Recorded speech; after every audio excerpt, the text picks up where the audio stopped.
This is 33rd degree Freemason Manly Hall, who was named Freemason of the Century. Well, the Freemason of the Century wrote in this book and in this chapter, Freemasonry is a fraternity within a fraternity, an outer organization, concealing an inner brotherhood of the elect, one visible and the other invisible. The visible society is a splendid camaraderie of free and accepted men and women, enjoined to devote themselves to ethical, educational, fraternal, patriotic, and humanitarian causes and concerns like hospitals and charities. But the invisible society is a secret and most august fraternity whose members are dedicated to the service of a mysterious arcanum arcanorum, meaning mystery of mysteries. Now I wonder what that could be. There you just heard it. There's a masonry for the majority of Masons, and then there's the real thing, the secret religion. From this book, he writes, Masonry is essentially a religious order. Not just a little bit religious, but essential. And here, the iconic giant of Freemasonry says in Morals and Dogma, every Masonic lodge is a temple of religion, and its teachings are instructions in religion. Now, 𝗷𝗿𝗱𝗁𝗂 writes in his colossal work, which some refer to as the Bible of Freemasonry, called Morals and Dogma, and on page 113 he says, what can there be in common between the vile multitudes and the sublime wisdom? That's what Freemasons possess, sublime wisdom. That's what their secret is, it's sublime. Now look at what else Freemasonry thinks of the uninitiated, from the words of the Grand Commander himself.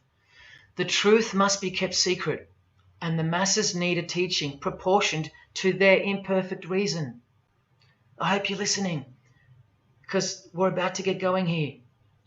These truths were covered from the common people, as with a veil. There's that veil again. And the mysteries were carried into every country. Freemasonry was secretly imported from the East into the whole world to weave its web in the darkness, to increase and advance its agenda.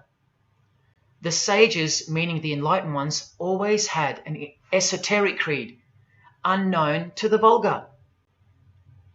And here he says, to the end that the vulgar herd, seeing, might not see anything, and hearing, might comprehend nothing.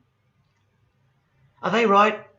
This is taken from an official Masonic publication, not intended for the public. This is Duncan's Ritual of Freemasonry.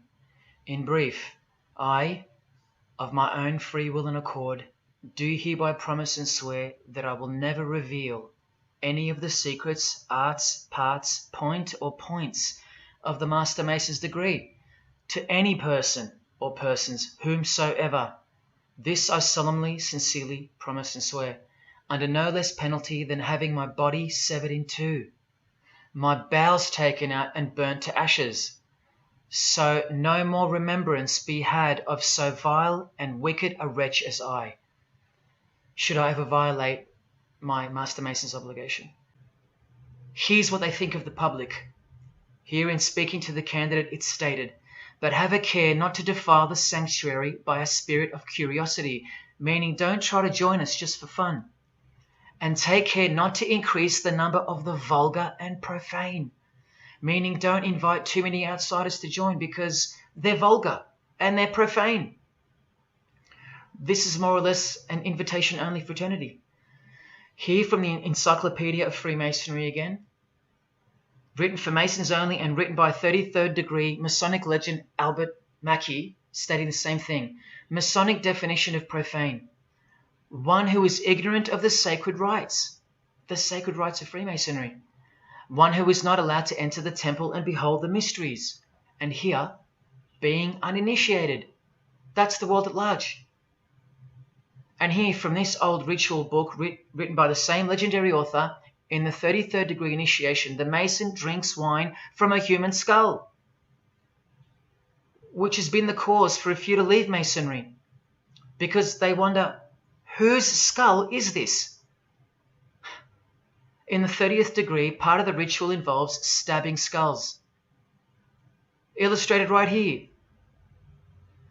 The process of submitting the member further and further involves things like this. See, the candidate who's seeking admission into the next degree to receive more light has to be humiliated and intimidated.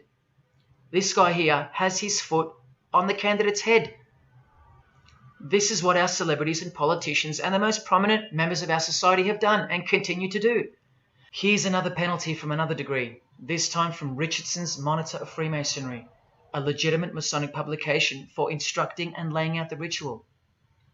Binding myself under no less penalty than having my throat cut across, my tongue torn out by the roots, and my body buried in the rough sands of the sea. Here's the oath of a second degree Freemason on page 21 of Richardson's Monitor of Freemasonry. Binding myself under no less penalty than having my left breast torn open and my heart and vitals taken out, thrown over my left shoulder, should I willfully transgress any part of this my solemn oath. In this degree, the penalty is to have your whole body dissected, bowels removed and heart cut into pieces and thrown into a field, where you are eaten by animals. In the Knights Templar degree, the penalty is to have your head cut off. Listen to this penalty, and this one has happened throughout history more than any other, because it works so well without having to resort to death or the threat of death, and it's easier to execute. Now this applies to all areas of industry. It's done through the ruining of your reputation by fellow Freemasons, pointing him out to the world as an unworthy vagabond, by opposing his interests, making life very hard for you, by deranging his business, by transferring his character wherever he may go, and by exposing him to the contempt of the whole fraternity, the secret society, and the world. Because the other obscene penalties from the rituals of Freemasonry include having your ear and hand chopped off, or both hands, being hung in your own home, and my personal favorite, having the top of your skull cut off so your brain is cooked in the sun. Now, can you imagine what they're hiding?